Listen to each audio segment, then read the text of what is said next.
is Dan Sanchez for DorksandForks.com, coming to you from the Chris White Studios in the 700 block of Shipley Street. Tonight, we're joining the Wilmington Renaissance Corporation for their Creative Chat series. And we're going to talk about the new creative district in Wilmington that they're looking to plan. Let's take a peek inside.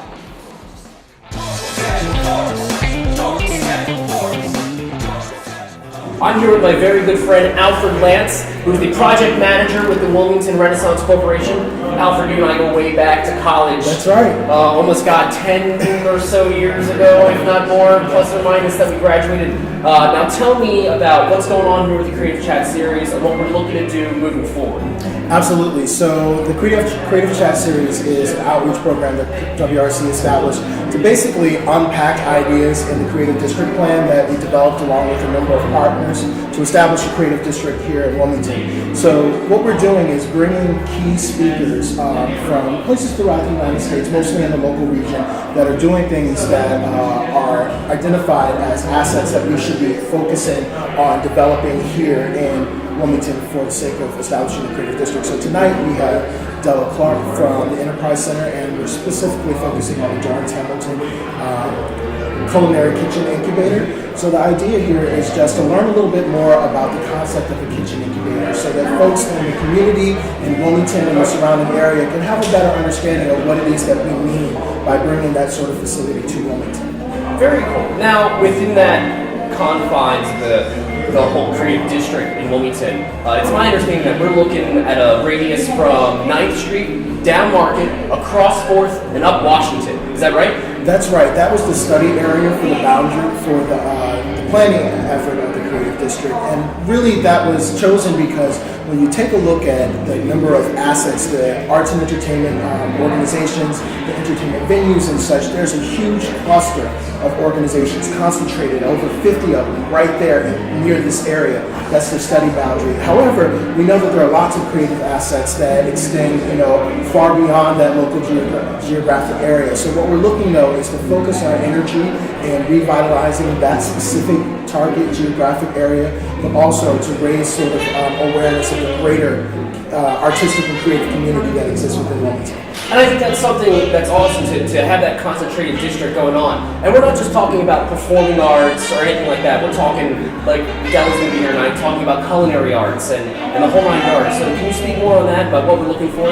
Yes, absolutely. We intentionally use the word creative as opposed to artist to make sure that we're capturing a broad spectrum of creative activity. So yeah, we're talking about culinary arts, we're talking about your traditional performing arts, visual arts, but also thinking about how making, fabrication, manufacturing, jewelry making, film making, literature, even the tech community, how they are all aspects of creativity that Wilmington really, when you take a look at it, is incredibly rich, with those assets and people working in creative industry. So we intentionally use the word creative so that we can capture the traditional arts, but also the whole spectrum of activities that are otherwise, lost if we only focus narrowly. That's fantastic. And also, within that whole creative district, not only will there be places for everybody to express themselves artistically, but also living spaces as well. As a matter of fact, the Chris White Studios that we're in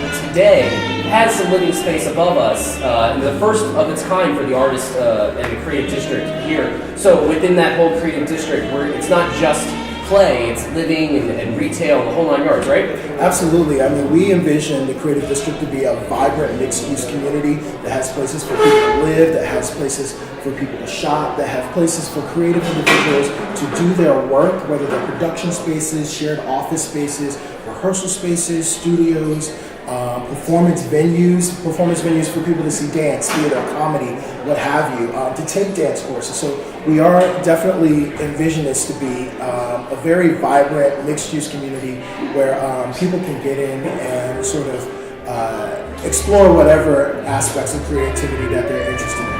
That's amazing. So if we want any more information about where to find you and what's going on with Wilmington Renaissance Corporation, where do we go? You go to our website, and that is www.bigideaswilmington.com. That's the WRC's website. We have a lot of information about who we are, our long history. We've been around for 20 years, and you can go under current projects to learn more about our creative district project. And how often do we do the Creative Chat series? Creative Chat series is every other month, so we're just now thinking about what next year looks like. So we're really excited what 2015 has to hold for us. Very cool. Thank you so much for your Thank time, you, Dan. Alfred. I appreciate it. This is Dan Sanchez and Alfred Lance, dorksandports.com for the Wilmington Renaissance Corporation Creative Chat Series. We'll see you soon.